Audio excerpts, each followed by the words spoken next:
Nous avons beaucoup de preuves coraniques, prophétiques, qui considèrent que la foi dans le qada ou qadar est une obligation.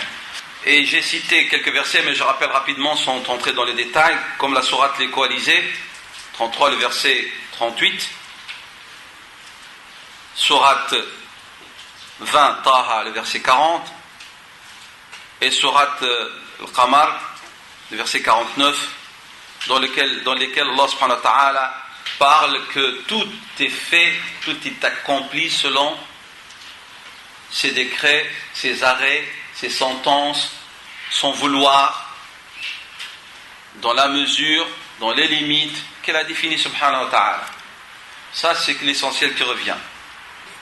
Parmi les hadiths du prophète sallallahu alayhi wa sallam, le fameux hadith que vous connaissez tous et toutes, je ne vais pas entrer dans l'étape de le rappeler, le fameux hadith de Jibril alayhi salam, rapporté par l'imam Muslim, dans lequel le prophète sallallahu alayhi wa sallam a rappelé à cette personne qui est venue s'interroger sur les piliers de l'islam et les piliers de la foi, et puis après sur quelques signes de l'heure dernière.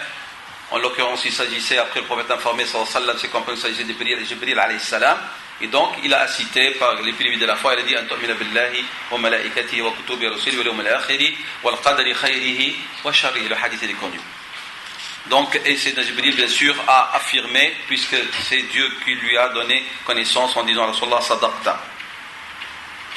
Parmi les hadiths du prophète sallam, hadith rapporté par l'imam al-Tirmidhi d'après Ali, que le prophète sallallahu alayhi wa sallam a dit aucun individu ne peut acquérir la foi tant qu'il n'a pas accepté quatre choses, ou affirmé ou témoigné quatre choses, qu'il n'y a pas d'autre Dieu que Dieu, qu'il n'y a pas d'autre Dieu que Dieu, et que je suis le messager de Dieu envoyé par la vérité, qu'il croit dans la mort,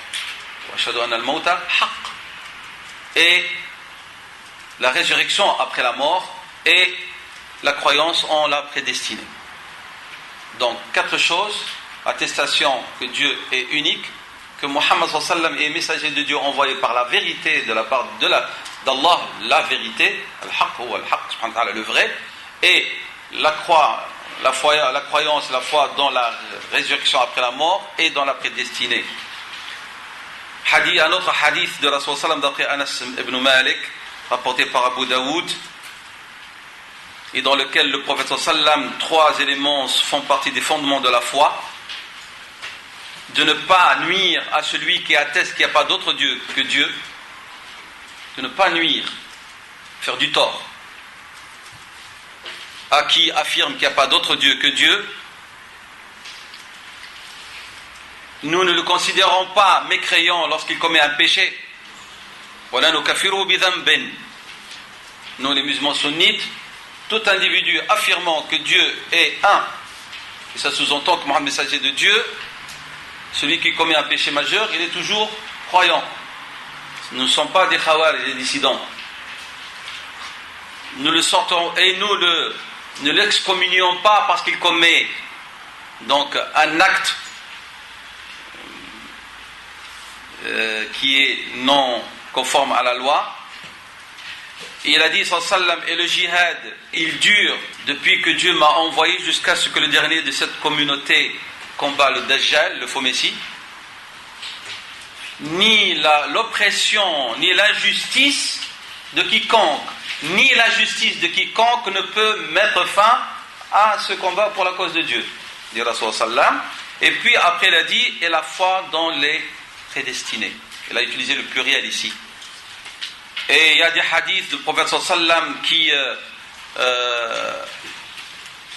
vraiment attirent l'attention des méfaits de démentir ou de mettre en cause la foi en la prédestinée, comme le hadith rapporté par Abu Darda, que le prophète sallallahu alayhi wa sallam a dit: n'aura pas accès au paradis celui qui manque de respect envers ses parents, le buveur invétéré des boissons enivrantes, et celui qui dément al-qada ou al-qadar. Le hadith est rapporté par l'imam Ahmad dans son Musnad, je répète.